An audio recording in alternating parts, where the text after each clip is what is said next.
ఆరోగ్యవంతమైన సుసంపన్న ఆనందమయ సమాజ స్థాపనే తన లక్ష్యమన్నారు ఏపీ సీఎం చంద్రబాబు. పేదరికం లేని సమాజాన్ని నిర్మించడం అసాధ్యం కాదన్నారు. అందరం కలిసికట్టు పనిచేస్తే సాధ్యమని, అది సాధించి తీరతామన్నారు చంద్రబాబు.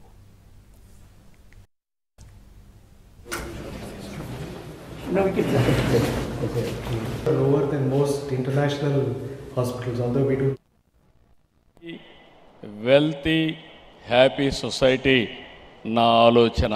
శంకరాచార్య గారు ఎప్పటి నుంచి చెప్తున్నారు, 5 గుణాలు వారు చెప్పారు.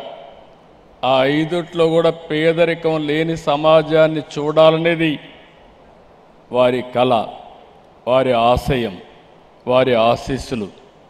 అలాంటి పేదరికం లేని సమాజాన్ని మనం నిర్మాణం చేయలేమా అని ఆలోచించినప్పుడు ఇది అసాధ్యం కాదు, అందరం అనుకుంటే సాధ్యం, అది తప్పకుండా సాధిస్తామని చెప్పి నేను మీకు తెలియజేస్తున్నా.